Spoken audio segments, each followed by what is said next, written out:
Respected sir, I have 4 questions.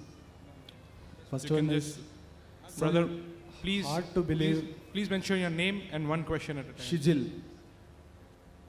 There are some hard to believe instances in any scriptures.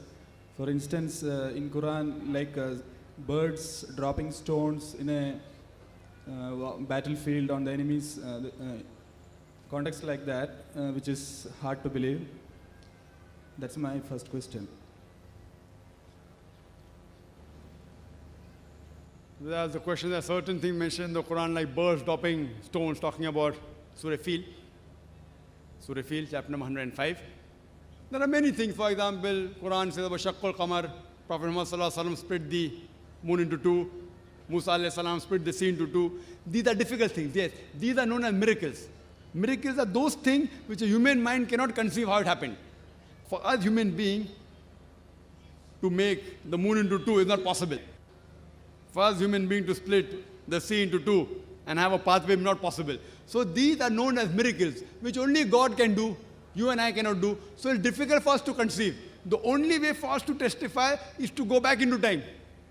Here sitting now, we can't go back 3,000, 4,000 years back and check up whether Musa alayhi salam, Moses, did he split the sea or not.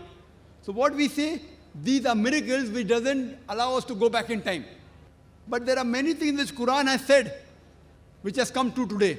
For example, Quran speaks about science, about the Big Bang.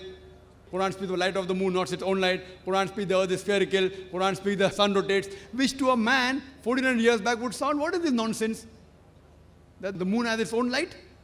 That the earth is spherical? All these things about the Big Bang. But today, after science has advanced, we have come to know it's a fact.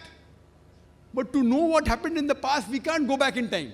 So what my logic says, whatever the Quran has mentioned, certain things we can check up now. Certain things we can't check up. We can't go back in time. So that goes in the ambiguous slot. So what things we can check up today?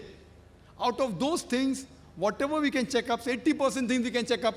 So my logic says 80% of what the Quran mentioned, we can check up today, and we have come to 100% correct.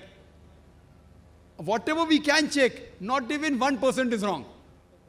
Most of the contents are historic, I think so. Yes, that's what I'm telling you, brother. Historic. For you to say that thing didn't happen, you can only prove by going back in time. If the Quran says Prophet Moses split the sea, you can't prove that he didn't split. Neither can you prove he split. But we can't go back in time. Can we go back 3,000, 4,000 years back? Can we go? We can't. So what we say logically, this may have happened, may not have happened. May have happened, may not have happened. The birds may have dropped stone, may not have dropped stone. Correct? What we say, this is ambiguous. If we talk about the nuclear bomb, 1,000 years back, would they have believed? Would they have believed? They would have said this is nonsense, right or wrong? But today you and I believe or not? Because science is advanced. Similarly, there's nuclear bomb, there's atom bomb. So birds dropping stones, what's the problem? It is so easy. Nuclear bomb is more difficult.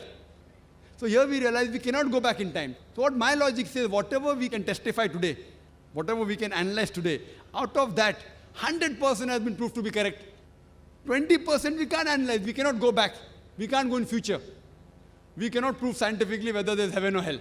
So you'll ask me, Brother Zakir, you're a medical doctor. How do you believe in heaven and hell?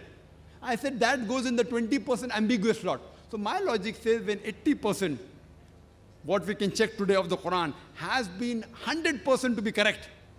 Not even 0.1% is wrong. So my logic says what 20% is ambiguous, inshallah, God willing, even that will be correct.